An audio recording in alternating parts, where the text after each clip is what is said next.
जायदाद और आर्थिक दान संग्रह करके स्कूल को बराबरी के हिसाब से आत्मनिर्भरशील कर देना होगा, ताकि राष्ट्र इसके सहायता के प्रयोजन न रहे। শিক্ষকদের স্বাধীনতা থাকা চাই।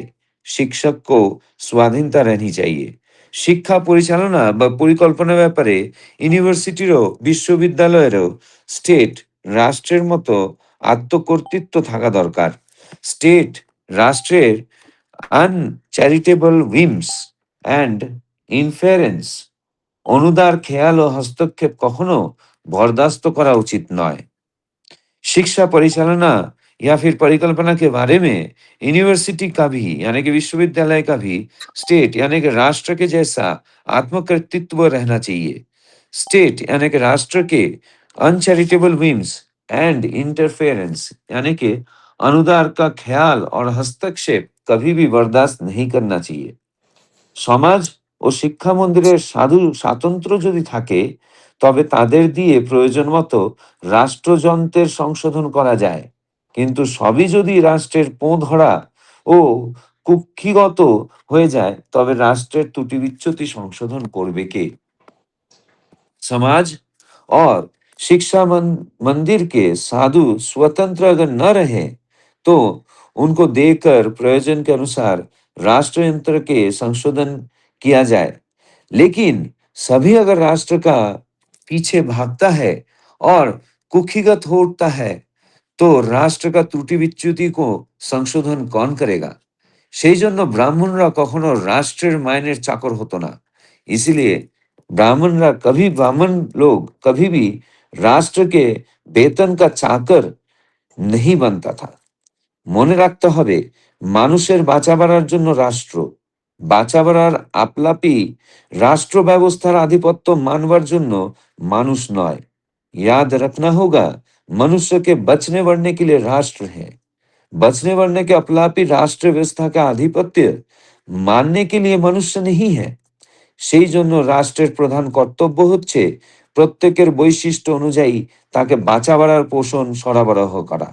इसीलिए राष्ट्र का प्रधान कर्तव्य है ये कि हर किसी के वैशिष्ट्य के अनुसार उसे बचने बढ़ने का पोषण सरबराह करना चाहिए।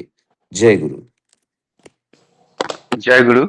श्रद्धेय सुहृद, बहुत सुंदर भाव से प्रतिदिन का भांति आलोचना प्रसंगों का निर्वाचित अंश पाठ किए हैं और उनको हिंदी में अनुवाद करके बताए हैं। सभी दादा माँ की तरफ से सुहृदा को मैं बहुत बहुत धन्यवाद ज्ञापन करता हूँ। आज का जो विषय वस्तु है वो मैं संक्षेप में बताता हूँ। पूर्व प्रसंग को पकड़ के ठाकुर जी जो बोल रहे वो सुन के अमेरिकन साहब लोग बहुत श्रद्धा सह करके सुन रहे थे। तो ये देख के बहुत लोग जमा हो गया कि ठाकुर जी का बात सुनने के लिए ये अमेरिकन लोग इतना श्रद्धा सह करके सुन रहे हैं। तो बहुत लोग आके जमा हुआ डिस्पेंसरी के बाजू में।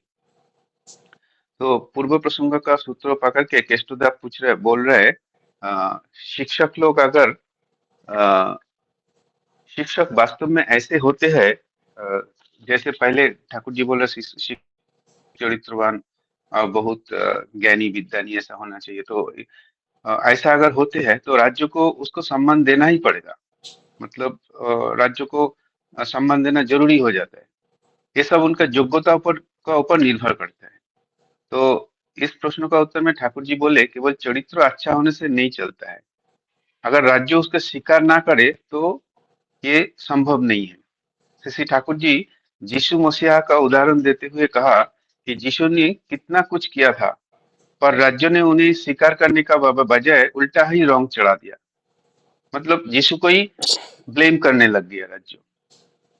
इससे राज्य और सामान्य जनता वंचित रह गए। दुख, कष्ट और उत्पीड़न का उपेक्षा करके जो लोग भलाई का दृढ़ता से थामे रहते हैं, उनकी संख्या ही बहुत कम होते हैं। हालांकि वही निष्ठा की वास्तविक मानदंड है। दूसरा प्रश्न ये है कि पेशेदार शशि ठाकुर जी से प्रश्न पूछ रहा है कि स्कूल और राज्यों में कैसा संबंध होना चाहिए। अक्सर देखा जाता है कि राज्यों की सहायता लेने पर राज्यों की ओर से बहुत सारा अवांछनीय हस्तक्षेप होने लगता है। शशि ठाकुर जी के अनुसार स्कूल और राज्यों के बीच में ऐसा संबंध होना चाहिए कि विद्यालय का आभ्यंतरीण संचालन स्थानीय प्राधिकरण के हाथ में रहना चाहिए और राज्य केवल परामर्शदाता का भूमिका निभाए। राज्यों के सहायता के बदले में यदि अनावश्यक और आदर्श विरोधी हस्तक्षेप करने लगे तो समाज को सहयोग को विद्यालय को आत्मनिर्भर बना लेना चाहिए। अर्थात विद्यालय मतलब जैसे ठाकुर जी बोल रहे ऑटोनोमस बॉडी हो जाना चाहिए, आत्मनिर्भर हो जाना चाहिए। ये कैसे होगा? ठाकुर जी कह रहे हैं कि समाज से जमीन पैसा इकट्ठा करके खुद विद्यालय बना लेना चाहिए और ताकि राज्यों का कोई उसमें इंटरफेरेंस ना रहे। तो ठाकुर जी बोल रहे हैं कि जो राज्य जो है वो इंसान का बचने बढ़ने के लिए है, लेकिन ये बचने बढ़ने का विपरीत कुछ हो रहा है तो वो ठीक नहीं है। इसीलिए राष्ट्र का प्रधान कर्तव्य है कि वैशिष्ट अनुसार इंसान को बचने बढ़ने का पोषण सरबराह करने के लिए। तो ये है संक्षेप में आज का विषय वस्तु। आज का विषय वस्तु को आलोचना करने के लिए स्मिता साहू माँ और ज्योत्सना अग्रवाल माँ को मनोनीत किया गया था, लेकिन स्मिता साहू माँ ने अनुरोध किया है कि 6:42 का बाद आलोचना करेंगे। इसीलिए मैं श्रद्धा श्रीमती ज्योत्सना अग्रवाल माँ को अनुरोध करूंगा 10 मिनट आलोचना करने के लिए। श्रद्धा श्रीमती ज्योत्सना अग्रवाल माँ। जय गुरु दादा। जय गुरु माँ। यहाँ आज के पाठ में जो शिक्षा और राज्य के बारे में जो डिस्कशन चल रहा है, ठाकुर जी पहले ही ये सब जो बोल चुके हैं वो अक्षरशः धीरे धीरे उसी मार्ग में अग्रसर हो रहा है सारी चीजें। और भी समय लगेगा। जब ये पाठ हो रहा था तो मैं चीजों को एनालाइज कर रही थी। प्रेजेंट में 2025 की बात कर रही हूँ, जो अभी प्रेजेंट में जो चल रहा है। और ठाकुर जी कितने साल पहले ये जो सब बोल दिए थे, परिकल्पना जो बोल दिए थे, क्या क्या होना चाहिए और कैसे कैसे होना चाहिए, सब चीज नहीं हुआ है, पर धीरे धीरे चीज वैसे ही हो रही है। यहाँ पर जो हम अफिलिएशन, पहले तो मैं एक छोटा सा एग्जाम्पल दूंगी। जैसे कोई यूनिवर्सिटी के अंदर बहुत सारे कॉलेजेस होते हैं, बहुत सारे स्कूल्स होते हैं। तो मैं पहले कॉलेजेस के बारे में बोलूंगी, तो वो सेम आइडियोलॉजी स्कूल भी फॉलो करता है। एफिलिएशन होती है, तो कॉलेजेस अपने आप को रिकॉग्नाइज करती है किसी यूनिवर्सिटी के अंदर में। तो यूनिवर्सिटी उनको सारा रूपरेखा देती है कि आपको कैसे पढ़ाना है, क्या पढ़ाना है, आपके इधर टीचर्स कैसे होना चाहिए, रेशियो क्या होना चाहिए, सारा डिटेल इंफॉर्मेशन यूनिवर्सिटी देती है। और यूनिवर्सिटी जैसे एक बॉस होता है और एम्प्लॉयज कैसे रहते हैं वैसा ही होता है। तो यूनिवर्सिटी जो कहेगा वो फॉलो करना पड़ता है, सारे कॉलेजेस को फॉलो करना पड़ता है। तो यहाँ तक क्वेश्चन पेपर भी यूनिवर्सिटी देती है। तो सिलेबस जो है वो ही साल साल वही पढ़ाना होता है और क्वेश्चन पेपर भी यूनिवर्सिटी देती है, तो बच्चों को भी वही सॉल्व करना होता है, जो स्ट्रक्चर्ड होगा वही। अब इसमें फ्लॉज ये है कि अगर कोई कॉलेज एकदम गांव खेड़े में है और कोई कॉलेज एकदम मेट्रोपॉलिटन सिटी में है और दोनों एक ही यूनिवर्सिटी से है, यहाँ पर डिफिकल्टी क्या होती थी? बच्चों को सेम क्वेश्चन पेपर आएगा, टीचर्स और स्टूडेंट ये दोनों को पढ़ाने और पढ़ने में असुविधा होती थी, क्योंकि मेट्रोपॉलिटन सिटी के बच्चे और एकदम गांव के बच्चे, ये दोनों में अंतर होगा। उनको पढ़ाने का तरीका, उनको समझाने का तरीका, उनका प्रैक्टिकलिटी ये बहुत डिफरेंट होता था, जिसके वजह से बहुत तकलीफ होती थी बच्चों को और टीचर्स को भी। और टीचर्स को भी बहुत सारी सुविधा नहीं मिलती थी। तो उससे क्या होता था, बहुत असमान भाव होता था। धीरे धीरे इसको रिकग्नाइज किया गया और बहुत सारी बातें ऊपर तक या यूनिवर्सिटी लेवल तक वो बताई गई कि नहीं, ये गड़बड़ सिचुएशन चल रहा है, अब इस सिचुएशन को कैसे ठीक किया जाए। तब यूनिवर्सिटी ने इसके ऊपर डिस्कशन करके हर एक कॉलेजेस को बोला, जो एरिया, एग्जाम्पल एक एरिया में एक कॉलेज बहुत ज्यादा ग्रो कर रहा है, एडमिशन बहुत ज्यादा हो रही है, स्टाफ बहुत ज्यादा है और बहुत पुराना कॉलेज है, बहुत जाइंट हो चुका है, डेवलप हो चुका है। तो उस कॉलेज को यूनिवर्सिटी ने कहा कि तुम अपने आसपास के कॉलेजेस को तुम मेंटर करो। मेंटर का मतलब है तुम गाइड करो। उनके यहाँ के टीचर्स को तुम अपने यहाँ पर बुलाओ, उनको ट्रेनिंग दो, उनको बहुत सारी एक्टिविटीज़ में इन्वॉल्व करो। जो छोटे कॉलेजेस हैं, जो डेवलप नहीं हो पा रहे हैं, उनको तुम डेवलप करो, उनके बच्चों को डेवलप करो। तो ऐसे बड़े कॉलेजेस को उनके हाथ में 4 या 5 कॉलेज को दिया है, जिनको एफिलिएशन सॉरी नैक एग्रीगेशन के लिए हेल्प करो। ऐसे शुरुआत किया। फिर शुरुआत किया कि यूनिवर्सिटी कहती है कि हम अब आपको क्वेश्चन पेपर नहीं देंगे, आप ही पढ़ाइए, आप ही अपने टीचर्स को एम्पावर कीजिए और उनको एलिजिबल कीजिए कि उन्होंने जो पढ़ाया है, जैसे पढ़ाया है, ये सिलेबस है, इसी में से आप क्या कीजिए, आप अपना क्वेश्चन पेपर फ्रेम कीजिए। आपको जब मर्जी होगा, जब मर्जी मतलब जो टाइम फ्रेम है, उस टाइम फ्रेम के हिसाब से आप आपका टाइम टेबल बनाइए। जो सब्जेक्ट आपको पहले लेना है, बाद में लेना है, तो उसको धीरे-धीरे फ्री हैंड दिया गया। अब फ्री हैंड देने से क्या हो गया? बहुत सुविधा हो गई। बहुत सारे बच्चों को जो बंद के यूनिवर्सिटी जो टाइम टेबल देती थी, उसी टाइम टेबल पे ज़ोर ज़बरदस्ती एग्ज़ाम देना पड़ता था। अब कॉलेज को फ्री हैंड दे दिया है कि कॉलेज अपना टाइम टेबल बनाए और उस टाइम टेबल पे एग्ज़ाम ले। उससे सुविधा ये हो गया है, उस एरिया में जैसे कोई एक एरिया में कोई एक फेस्टिवल हो गया या ऐसा कुछ चीजें हो गई, उस दिन पे एग्जाम नहीं ले सकते हैं, तो बहुत प्रॉब्लम्स होते थे, पर अभी वो नहीं है। दूसरा लेवल, जब यूनिवर्सिटी ने कह दिया कि आप पेपर क्वेश्चन पेपर बनाइए, तो बच्चों का जो थॉट प्रोसेस है, उस थॉट प्रोसेस को लेके वैसे स्ट्रक्चर डिजाइन किया। मतलब यूनिवर्सिटी ने कॉलेजेस को धीरे-धीरे ये भी हाथ दे दिया कि आप ही डिसीजन लीजिए। नेक्स्ट हो गया उनका री एग्जाम लेना, ये कॉलेज के ऊपर छोड़ दिया कि आप इस पे डिसाइड कीजिए। दूसरा हो गया, अब कॉलेजेस कहते हैं कि आप ऑटोनॉमस कॉलेज हो जाइए। ऑटोनॉमस का मतलब है हम आपको ये भी राइट्स देते हैं, आप आपका सिलेबस भी बनाइए। जो इतना पुराना सिलेबस हमको सालों साल एक ही चीज पढ़ाना चाहिए पड़ता था कि अमुक साल में ये सेक्शन आया है, तो आप ये पढ़ाइए। अरे अब हम 2025 में हैं, अब तो बहुत चेंजेस हो गए, वही हम एग्जाम्पल्स क्यों दें? तो यूनिवर्सिटी ने कहा आप आपके हिसाब से सिलेबस बनाइए।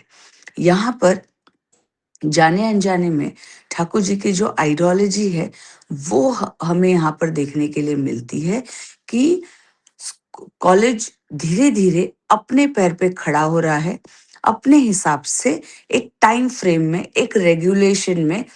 हालांकि रिपोर्टिंग यूनिवर्सिटी को करना है, रिपोर्टिंग सारी चीजें यूनिवर्सिटी को बताना ही है, सारी चीजें यूनिवर्सिटी को रिपोर्ट करना ही है। उसी दायरे में रह के बताकर अपने हिसाब से बच्चों को पढ़ाना है। ये इतना सुंदर सुविधा, ये जब 2020 के फ्रेम में जब हम आए, तभी से ये शुरू हुआ है। और बहुत सारी, ये सारे नियम के अनुसार हम टीचर्स को भी बहुत ज़्यादा सम्मान मिला है। जो टीचर्स अपने कैपेबल को, मैं एग्जांपल दे रही हूँ, क्वेश्चन पेपर आया है और टीचर्स को लगता है कि अरे ऐसे क्वेश्चन नहीं फ्रेम करने चाहिए थे, क्योंकि ये बच्चों को ये चीज़ें नहीं समझ में आएंगी, या ये बहुत माइनर लेवल के क्वेश्चन हैं और थोड़ा सा डिफिकल्ट लेवल के क्वेश्चन होने चाहिए थे। तो जब टीचर्स अपने बच्चों के लिए जो पढ़ाए हैं, वो बच्चों के लिए जब क्वेश्चन पेपर फ्रेम करते हैं, तो उन्हें खुद को स्ट्रांग फील होता है और उन्हें बहुत गर्व फील होता है कि इतने साल हमने पूरा साल हमने पढ़ाया, अब हम अपने बच्चों के साथ जस्टिस कर सकते हैं। उन्हें सम्मान दिया गया है, इनडायरेक्टली सम्मान दिया गया है, क्योंकि आप साल भर मेहनत कर रहे हो और आप ही क्वेश्चन पेपर नहीं फ्रेम कर पाओगे। जो मैंने यहाँ पर क्वेश्चन पेपर की बात की, ऐसे बहुत सारी चीजें हैं जो यूनिवर्सिटी ने कॉलेजेस को दिया है। और कॉलेज अपने लेवल पे उसको ग्रो कर रहा है। अभी यहाँ पर मैं बात करती हूँ स्किल्ड की, जो टीचर्स ही बच्चों को स्किल लेवल पे अच्छे से ग्रूम करके उनको तैयार करती है। यहाँ पर जो ठाकुर जी राष्ट्र के लिए और नैतिकता की जो बात कर रहे हैं, स्टूडेंट और टीचर्स, हम अल्टीमेटली, ये जो मैं पार्ट सुन रही थी, अल्टीमेटली हमारे जो राष्ट्र में बहुत ज़्यादा शिक्षा पे एम्फसाइज़ जो किया गया है। स बच्चा बचपन से लेके एक आयु तक 20, 22, 25 साल तक पढ़ाई करता है। इतना हमने ज़ोर दिया है शिक्षा पे, पर शिक्षा का आउटकम क्या होना चाहिए? कि वो उसका संस्कार, उसका स्किल्ड, ये सारा डेवलप होना चाहिए। बट ये दोनों साइड में रह रह चुका है। पर धीरे-धीरे इस पे भी मैं ज़ोर देना चाहती हूँ, धीरे-धीरे कुछ कॉलेज, कुछ स्कूल आज उसको ज़्यादा एम्फसाइज़ कर रहा है, ज़्यादा ज़ोर दे रहा है। किस पर ज़ोर दे रहा है? स्किल पर ज़ोर दे रहा है, संस्कार पर दे रहा है, जिसको मैं रॉ लैंग्वेज में संस्कार की बात करती हूँ, वहाँ पर वो एथिक्स की बात करते हैं कि एथिकली, मॉरली बच्चा कैसा होना चाहिए, प्रार्थना कैसा होना चाहिए, स्कूल कॉलेजेस में रूल्स कैसे होने चाहिए, उनका कपड़ा कैसा होना चाहिए, वो कौन-सा एक्टिविटीज़ में पार्टिसिपेट करे। स्कूल कॉलेजेस में बहुत सारे ऐसे यूनिट्स बने हैं, जहाँ जिसका मैं नाम नहीं लेना चाहती हूँ। बहुत सारी छोटी-छोटी संस्था बनी है, जो डायरेक्टली समाज सेवा बच्चों के अंदर इम्बाइब किया जा रहा है कि राष्ट्र तुम्हारे लिए क्या सोचता है। कल जाके अगर राष्ट्र को तुम्हारी ज़रूरत पड़े, तो बेसिक-बेसिक जो राष्ट्र को संरक्षण करने के लिए, राष्ट्र को सेवा देने के लिए, ये सारी क्वालिटी है। अब यूनिवर्सिटी ने उसको मार्क्स अलॉट किए हैं। कितना बड़ा बात है। पहले बच्चे वो सारी एक्टिविटीज़ करते थे, पर मार्क्स उसमें इन्वॉल्व नहीं होता था। उसके लिए कोई मार्क्स नहीं मिलता था। पूरा साल बच्चा बहुत मेहनत कर रहा है। एथिक्स सीखा, राष्ट्र के लिए सम्मान सीखा, बहुत सारी एक्टिविटी की, सोशल सर्विस किया और रोड मतलब ग्राउंड लेवल पे जाके लोगों को सेवा देकर आया। उसका रिपोर्ट लिखा, बट उसके लिए कोई रिकॉग्निशन नहीं होता था, एक सर्टिफिकेट मिलता था। पर अभी उसके लिए मार्क्स भी मिलते हैं। तो बच्चों को बहुत गर्व फ़ील होता है कि अरे! हमने साल भर मेहनत भी की, हमको सर्टिफिकेट भी मिल रहा है, प्लस हमें मार्क्स मिल रहा है। नेक्स्ट लेवल, अब इसके बेसिस पे आपको एडमिशन में भी क्राइटेरिया, जिसको हम कोटा सिस्टम कहते हैं, वो भी अवेलेबल है। एग्ज़ाम्पल, अगर एक बच्चे ने XYZ कॉलेज में रहते हुए कॉलेज से एक समाज सेवा का काम किया है और उसने क्रेडिट्स अर्न किए हैं, तो उसके बेसिस पे जब एडमिशन लिया जाएगा, तो जैसे हम परसेंटेज को देखते हैं ना, वैसे उसका वो सर्टिफिकेट भी काउंट होगा। मतलब पूरा साल बच्चे ने 3 साल मेहनत किया है, तो उसका रिडीम कर सकता है कि उसको एडमिशन भी मिल सकता है अमुक कॉलेज में, जहाँ पर परसेंटेज के बेसिस पे आम बच्चों को नहीं मिल सकता है। मतलब जाने-अनजाने में समाज सेवा और एथिक्स, मॉरल्स, स्किल्ड, ये सबको भी धीरे-धीरे वेटेज दिया जा रहा है। पर हाँ, बहुत स्लो हो रहा है, पर हो रहा है। यहाँ पर टीचर्स को भी रिकॉग्निशन मिलती है, टीचर्स को भी फैकल्टी डेवलपमेंट प्रोग्राम में भेजा जाता है हर साल। कितने भी पुराने टीचर्स क्यों ना हो, उनको वहाँ पर ट्रेनिंग के लिए भेजा जाता है। हर साल उनको ट्रेनिंग करनी पड़ती है, नई चीज़ें सीखनी पड़ती है और कंटिन्यूअसली अपने आप को अपडेट करना पड़ता है। कॉलेज इसमें इन्वेस्ट करा है, यहाँ पे मैं शब्द इन्वेस्ट ले रही हूँ, इसका मतलब कॉलेज इसको खर्च नहीं मानता है। कॉलेज कॉलेज को ये बताया जा रहा है कि आप जब टीचर्स के पीछे पैसे खर्च कर रहे हैं, उसको इन्वेस्टमेंट कहते हैं, उसको खर्च नहीं कहते। तो ऐसे बहुत सारे कॉलेजेस हैं, टीचर्स के पीछे अमुक अमाउंट, XYZ अमाउंट का खर्च वो करते हैं और वो टीचर्स को कहते हैं कि आप एक टीचर अमुक अमाउंट आप हमसे ले सकते हो, उसके बदले में आप वर्कशॉप अटेंड करो, सेमिनार अटेंड करो, आपको छुट्टी दी जाएगी। आपका वेतन कट नहीं होगा, आपको खुद को अपडेट करने के लिए आप अमुक कोर्स जाके अटेंड कीजिए। तो ये सारी सुविधा मिल रही है। अब धीरे-धीरे क्या हो रहा है, बहुत सारे जब सेमिनार्स होते हैं, वर्कशॉप्स होते हैं, तो हम टीचर्स को रिकॉग्नाइज़ किया जा रहा है। एग्ज़ाम्पल अगर हमने कोई रिसर्च पेपर बनाया या कोई किसी में बच्चों को पार्टिसिपेट करवाया, तो उसमें हमको रिकॉग्निशन मिल रही है। रिकॉग्निशन कैसे मिल रही है? 10-12 कॉलेजेस मिलके जब कुछ सेशंस लेते हैं, उसमें टीचर्स को सम्मानित किया जा रहा है। वहाँ पर टीचर को फ़ील होता है, गर्वान्वित फ़ील होता है कि नहीं, हमारा एफ़र्ट, हमारी चीज़ों को क्या किया जा रहा है, सम्मान दिया जा रहा है। अब वही चीज़ धीरे-धीरे political parties, XYZ political parties, जब वो धीरे-धीरे उनका इन्वॉल्वमेंट बच्चों के थ्रू, कॉलेज के थ्रू नहीं, बच्चों के थ्रू जब बढ़ रहा है, जब बच्चों को उससे पता चल रहा है कि अमुक टीचर्स बहुत ज़्यादा समाज के लिए काम कर रहा है, बच्चों के लिए काम कर रहा है, कॉलेज के लिए काम कर रहा है, तो XYZ जो पॉलिटिकल पार्टी है, वो भी उस टीचर को सम्मान करते हैं। बहुत सारे क्राइटेरिया हो गए हैं। आज 2023, 24, 25 से धीरे-धीरे टीचर्स को भी सम्मान किया जा रहा है, राष्ट्र सम्मान कर रहा है।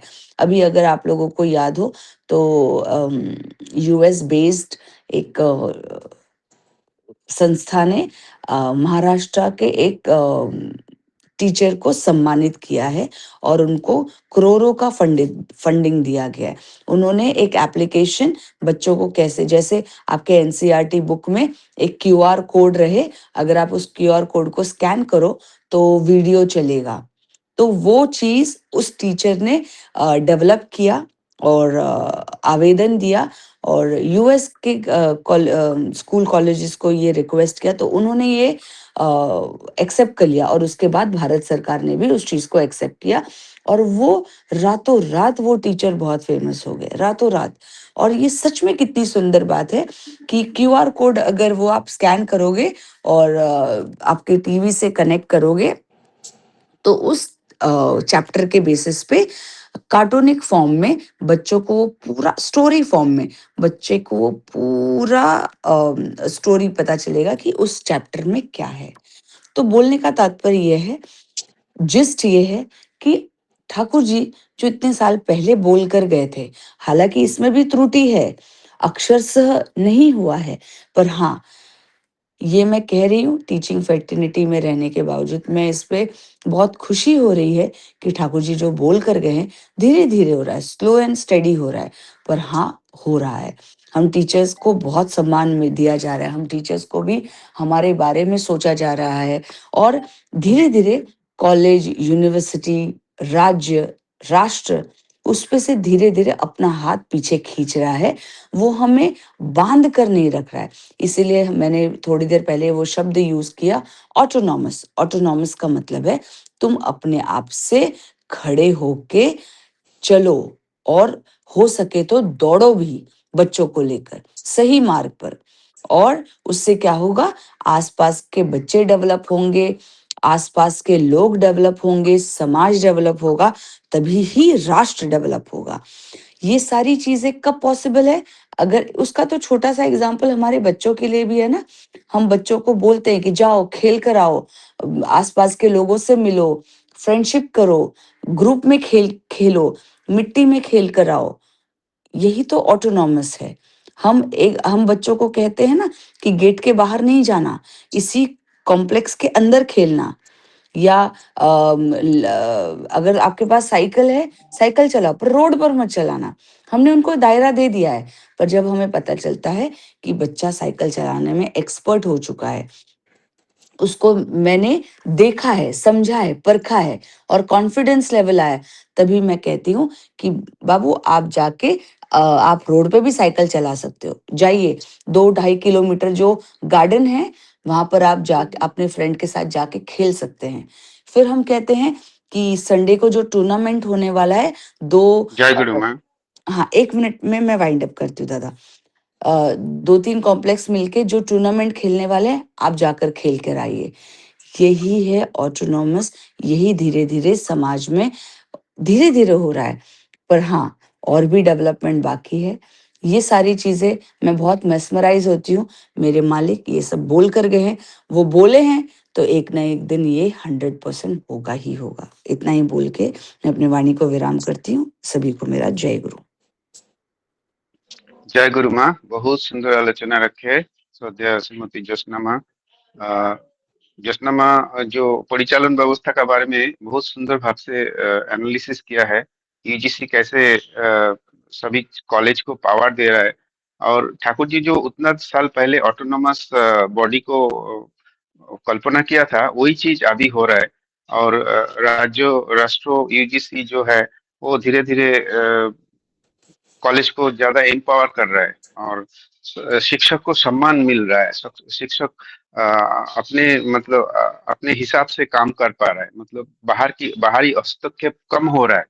तो ये चीज ठाकुर चाहते थे और वही हो रहा है अभी। तो ठाकुर जी का बात अभी सफल हो रहा है, तो ये बहुत अच्छा लग रहा है सुन के। उतना दिन पहले ठाकुर जी जो बोले थे वही चीज अभी हो रहा है, और ये चीज ज्योत्सना माँ ने बहुत सुंदर भाव से ये आलोचना करके हम लोग को एकदम जानकारी दिया है। हम लोग बहुत सारे समृद्ध हुए हैं ये सब जान के। तो बहुत सुंदर आलोचना रखा है। अभी मैं स्मिता साहू माँ को अनुरोध करूंगा 10 मिनट आलोचना रखने के लिए। स्मिता माँ साहू माँ, आप उपलब्ध है? जी दादा, जय गुरु। जय गुरु, जय गुरु। सभी को जय गुरु। आज एक बहुत अच्छा दिन है, जीसस क्राइस्ट का आज बर्थडे है, और आज की आलोचना में जीसस क्राइस्ट का उल्लेख भी हुआ है। आज का ठाकुर जी ने जो बताया है कि कैसा एक इंस्टीट्यूशन ऑफ एजुकेशन किस तरह से होना चाहिए। एक इंस्टीट्यूशन ऑफ एजुकेशन जो है, Thakur ji institution of education को सबसे पवित्र एक स्थान माने हैं, बिकॉज यहाँ पर ही जीवन जीने का ये घर के अलावा यहाँ पर भी जाना जा सकता है। तो ठाकुर जी का जो एजुकेशन का जो सिस्टम है, उस हिसाब से अगर हम लोग करंट एजुकेशन को ढालें तो बहुत ही अच्छा रहेगा। लेकिन आज का एजुकेशन सिस्टम जो है, एटलीस्ट जो प्राइमरी सेक्शन जो है, वो बहुत ही ज़्यादा फाइनेंशियली ओरिएंटेड हो गया है।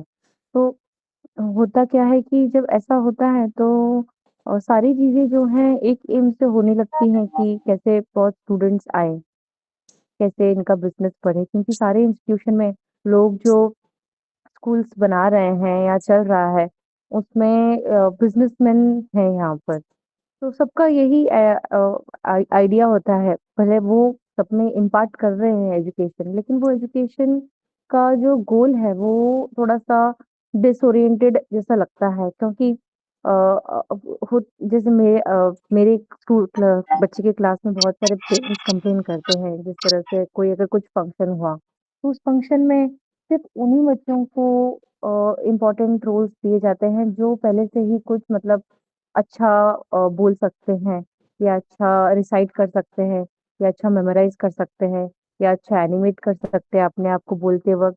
तो ये ऐसी क्वालिटीज़ जो पहले से ही मौजूद हैं, उनको करते हैं, लेकिन वो लोग उस क्वालिटीज़ को डेवलप करने के लिए सब बच्चों को इक्वल अपॉर्च्युनिटीज़ नहीं देते हैं। तो इससे क्या होता है कि वो कुछ बच्चे जो इन्हेरेंट टैलेंट लेके आए हैं, तो वो करते हैं, लेकिन कुछ बच्चे उनको ये पार्ट एक्सप्लोर करने के लिए नहीं मिलता है। क्योंकि सारे बच्चे तो इस ऐसे स्टेज में हैं जिनमें सारे पोटेंशियल है, बहुत सारी क्वालिटीज है। तो देखना है कि कौन सा बच्चा कौन से पोटेंशियल को किसका अंदरूनी पोटेंशियल है और इसको डेवलप किया जा सकता है, लेकिन अपॉर्चुनिटी तो सबको मिलनी चाहिए। लेकिन होता क्या है, स्कूल को अपना एस्टैब्लिश करने के लिए उनका फंक्शन एकदम 100% सक्सेसफुल हो, सब बहुत वाह-वाह करें, इसलिए वही बच्चों को लेते हैं, जो पहले से ही मतलब इस ऐसे क्वालिटीज़ के हकदार हैं। लेकिन स्कूल का एक्चुअल रिस्पॉन्सिबिलिटी ये है कि सारे बच्चों को अपॉर्च्युनिटी दिया जाए और हर तरह का अपॉर्च्युनिटी दिया जाए, और उस अपॉर्च्युनिटी में फिर रिस्ट्रिक्शंस उस तरह के ना हों कि कोई डर के, सहम के आगे ना बढ़ पाए। तो इसलिए ठाकुर जी बोले हैं कि राज्य का अगर आप इंटरफेरेंस इसमें कम हो तो वो बहुत अच्छा रहेगा। तो राज्य का इंटरफेरेंस नहीं क्यों? जो एजुकेशनिस्ट वहाँ पे जो सारे बिज़नेसमैन हैं और जो लोग ने एडमिनिस्ट्रेशन बनाया है, उनका भी इस पर्टिकुलर स्कूल के परिचालन में कम ही इंटरफेरेंस होना चाहिए, बिकॉज़ उनका उनका गोल कुछ और है, लेकिन स्कूल का गोल कुछ और होना चाहिए। स्कूल का गोल ये होना चाहिए कि सबको सही रास्ता दिखाएँ, सही कैरेक्टरिस्टिक्स डेवलप करें और इन सब के लिए जो चीज़ रिक्वायर्ड है, वो सारे चीज़ों को टीचर्स और हेडमास्टर के परामर्श से उसको एग्जीक्यूट करें, ना ही कि कोई पर्टिकुलर फाइनेंशियल गोल के लेते हुए करें। तो और इसमें ठाकुर जी बोले हैं अगर ये संभव नहीं है, तो सब लोग को जो है अपना कुछ कंट्रीब्यूशन करके इस तरह से एक स्कूल बनाना चाहिए या एक इंस्टीट्यूशन बनाना चाहिए जहाँ के बाहर के लोगों का जिन्होंने मदद किया है उनका इंटरफेरेंस लेने की जरूरत ना उनका हेल्प लिया जाए और ना उनका इंटरफेरेंस को एंटरटेन किया जाए। तो ऐसा एक तरीका ठाकुर जी बोले हैं और अगर हम लोग सब मतलब आज के दिन में इस तरह का पॉसिबिलिटी तो बहुत कम है बिकॉज़ चीज़ें इतनी मतलब इट इज़ बट फिर भी कुछ-कुछ ऐसे जैसे फॉर एग्ज़ाम्पल ठाकुर जी बोले हैं 2 से 5 साल के बीच में आप जो अपने बच्चों को सिखाएँगे, वही जो है उनका मूल वीति होगा और आगे चल के 10 साल तक आप इसको मॉडिफ़ाई कर सकते हैं। तो जो मेन इंस्टीट्यूशंस हैं, जहाँ पर बच्चे आते हैं और कुछ सीखते हैं, वो 2 से लेके यानी प्राइमरी, प्री प्राइमरी, प्राइमरी और स्कूल कॉलेज जाने तक। कॉलेज जाने तक 8th-9th स्टैंडर्ड में उनका जो मेंटालिटी है, वो डेवलप कर जाता है। फिर उसको मॉडिफ़ाई करना थोड़ा-सा डिफ़िकल्ट होता है। तो ठाकुर ये बोले हैं कि इंस्टीट्यूशन में एजुकेशनल इंस्टीट्यूशन को इसलिए बाहर का इन्फ्लुएंस ना होके कंप्लीटली टीचर्स और टीचर वहाँ के हेडमास्टर का इन्फ्लुएंस के हिसाब से चलना चाहिए क्योंकि वो ही जानते हैं कि क्या सिखाने से या किस तरह सिखाने से बच्चे लोग में ये सारे क्वालिटीज जो डेवलप हो सकते हैं जो उनको आगे चल के एक इंडिपेंडेंट एक रेस्पॉन्सिबल सिटीजन जो कि खुद का और भविष्य देश का भविष्य में योगदान दे सके।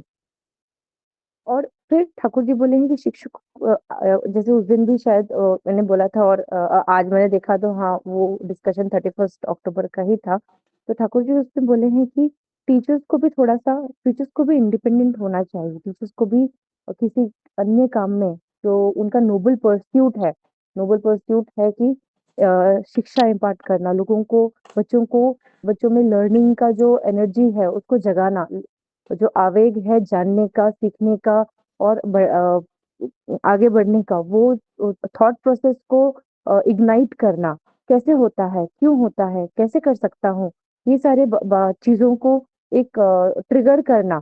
तो वो मेन रोल किस किस तरह से कर सकते हैं टीचर अगर पूरी तरह से अपने माइंड को उसमें इन्वॉल्व ना करे तो फिर उतना इनोवेशन करना उतना क्रिएटिव होना भी डिफिकल्ट होता है। तो उनको एडमिनिस्ट्रेटिव वर्क से निकाल के अगर उनका उनका फ़ोकस इस पे किया जाए कि वो लोग हर एक टॉपिक को किस तरह से इंट्रोड्यूस करें स्टूडेंट को, कैसे वो लोग उस पे मास्टरी करा सकें स्टूडेंट्स को, इसमें अगर इन्वॉल्व हो, तो फिर वो ज़्यादा बेहतर है। क्योंकि वही उनका मेन रोल करे और जैसे वो लोग उस रोल में कोई अगर कुछ चीज़ कोई चीज़ करता है, तो धीरे-धीरे उसमें अ एफिशिएंसी आता है, उसमें मास्टरी आता है। उसी तरह से अगर वो लोग को कंटिन्यूअसली इंटरप्ट किया जाए अलग-अलग चीज़ों से, तो फिर ये डिफ़िकल्ट होता है उनके लिए करना। तो ठाकुर जी यहाँ पर शिक्षक का भी एक बहुत रोल अच्छा बोले हैं और कम्युनिटी का रोल बोले हैं कि कम्युनिटी कैसे अगर चाहे, तो फिर एक इंडिपेंडेंट स्कूल या इंडिपेंडेंट एजुकेशनल इंस्टीट्यूशन बना सकता है। क्योंकि जब तक वो लोग अगर हम सही नहीं हैं, तो कुछ गलत है उसको हम पॉइंट आउट ही नहीं कर सकते हैं। तो राज्य में अगर कुछ गलत हो रहा है और राज्य का ही इंटरफेरेंस अगर स्कूल में है, तो फिर उनको पॉइंट आउट कौन करेगा, कैसे करेगा? तो सही इंसान बनने चाहिए ताकि सही राज्य बन सके, ना कि उल्टा। तो जब कुछ कहीं पर कुछ और गलत हो रहा है, तो यही यहाँ के जो स्टूडेंट्स हैं या जिनको हमने सही दिशा दिखाई है, वो लोग उस चीज़ को रेक्टिफ़ाई कर सकें। लेकिन अगर ये नहीं होगा तो फिर तो हमेशा हम सब लोग राज्य के प्रेशर में ही रहेंगे कि वो जो बोलेंगे वैसा मुझे करना पड़ेगा। ठाकुर इसके आगे बोलते कि पहले के ज़माने में इस तरह के जो मतलब जो शिक्षा प्रदान करने का जिनके ऊपर दायित्व था, ब्राह्मण का जो ये है वर्ण है, उनका दायित्व था कि लोगों को भगवान की ओर लेके जाना, उनसे शिक्षा विज़डम डेवलप कराना। तो वो लोग कभी भी किसी के सैलरीड एम्प्लॉयी नहीं होते थे, क्योंकि जब सैलरीड एम्प्लॉयी होंगे तो उनका बात तो मानना पड़ेगा। तो इस तरह से जो शिक्षक हैं वो भी इसी कैटेगरी में आते हैं, जो ब्राह्मण की कैटेगरी में कि वो लोग अच्छा एजुकेशन इंसान एक अच्छा बना सके। तो हम लोग को भी उस तरह का अपने कैरेक्टरिस्टिक्स को डेवलप करना होगा। हम लोग कंटिन्यूस प्रोसेस ऑफ लर्निंग में हैं। ठाकुर जी का हर चीज़ रोज़-रोज़ कुछ नया सीखते हैं और नया लर्न करते हैं अपने आप को डेवलप करने के लिए। जो हम जो लोग ऑलरेडी ये सब चीज़ से पार हो चुके हैं, जो एजुकेशन से पार हो चुके हैं, लेकिन फिर भी लर्निंग तो कंटिन्यूअसली हम लोग का चलता ही है। तो हम लोग कितना ठाकुर जी की चीज़ों को समझ के आगे इम्प्लीमेंट कर सकें, क्योंकि जो पास्ट है उसको तो नहीं बदल सकते और बहुत सारा चीज़ जो है हमारे कंट्रोल में अभी है भी नहीं। लेकिन कुछ कर सकें जो हम लोग जो शिक्षा स्कूल में मिलनी चाहिए, हम घर में वो देने का कोशिश करें और अपने बच्चों को और हम खुद ठाकुर जी के धारा में चलते हुए वो कैरेक्टरिस्टिक्स डेवलप करें, ताकि सही को पहचानना और सही के लिए खड़ा होना भी हम कर सकें। आज का आलोचना मैं इतना बोल के समाप्त करती हूँ। सभी को जय गुरु। जय गुरु माँ। बहुत सुंदर आलोचना की है श्रद्धेय श्रीमती स्मिता साहू माँ। पहले ही माँ ने बताया कि आज क्रिसमस है और यीशु ख्रिस्ट की जिक्र हुआ है आज का आलोचना में। यीशु ख्रिस्ट ने कितना कुछ काम किए थे समाज कल्याण के लिए, इंसान को जागरूक करने के लिए, लेकिन राज्य उनको समझा नहीं, उनको खिलाफ चले गए और उनको क्रूसबिद्ध तो कर दिया है कुछ लोग ने। क्योंकि वो जो लोग उनको क्रूसबिद्ध किया है उसका वेस्टेड इंटरेस्ट हैम्पर हो रहा था, इसीलिए उन्होंने यीशु को उल्टा रंग देके उनको क्रूसबिद्ध किया है। तो ठाकुर जी बोले हैं कि जो लोग सत्य का प्रति दृढ़ता लेके, भलाई का लेके दृढ़ता लेके रहते हैं, उसका संख्या बहुत कम होता है और वही वही एक्चुअली निष्ठावान होते हैं। निष्ठा की मानदंड यही है। तो एक बहुत सुंदर। और दूसरा माँ ने बताया कि एक पॉइंट जो मैं नोट किया वो है इक्वल अपॉर्चुनिटी मिलना चाहिए सभी बच्चों को। तो स्कूल कॉलेज में कभी क्या होता है कि जो अच्छा बच्चे होते हैं उसको ही हमेशा अपॉर्चुनिटी दिया जाता है और जो बच्चे उतना नहीं है उसको ट्रेन करके ग्रूम अप करके आगे नहीं बढ़ाया जाता है। तो इसीलिए वो इक्वल अपॉर्चुनिटी नहीं मिलते हैं। तीसरा जो पॉइंट था वो है कि अगर कुछ राज्यों कुछ अवांछनीय हस्तक्षेप करते हैं तो उसको विरुद्ध में बात करने के लिए, आवाज उठाने के लिए कुछ लोग होना चाहिए जो मतलब सरकार का वेतन भूख नहीं है और वो वही आवाज उठा सकते हैं। क्योंकि सरकार का वेतन भूख होगा तो वो आवाज नहीं उठा सके, सरकार का हाँ से हाँ मिलाना पड़ेगा। तो यही सब चीज ठाकुर जी इधर बोले हैं। तो आज का समय समाप्त हो चुका है और हमें इजाजत दीजिए। आज का आलोचना यही समाप्त हो रहा है। सभी दादा माँ को जय गुरु। जय गुरु दादा। जय गुरु सभी दादा जय गुरु माँ सबको जय गुरु। जय गुरु जय गुरु सोमनाथ सभी दादा माँ को जय गुरु। जय गुरु जय गुरु। दीपक दा जय गुरु। जय गुरु दादा मामा जय गुरु। सभी को जय गुरु। जय गुरु। जय गुरु। सभी जय दादा गुरु। जय गुरु। सभी दादा माँ जय को गुरु। जय जय गुरु। रामदास जय गुरु। दाना जय गुरु पानी दास दादा जय जय गुरु। गुरु। जय गुरु सभी दादा माँ को। दंड पानी दा जय गुरु। जय गुरु। जय गुरु विजय दा जय गुरु। शशिदा जय गुरु। जय गुरु सबको जय गुरु। जय गुरु जय गुरु जय गुरु। शशिकांत दा लोटकाता जय जय गुरु। गुरु। एलर जय गुरु। सभी दादा माँ को जय गुरु। जय गुरु। जय गुरु दादा जय गुरु। राजू दा जय गुरु।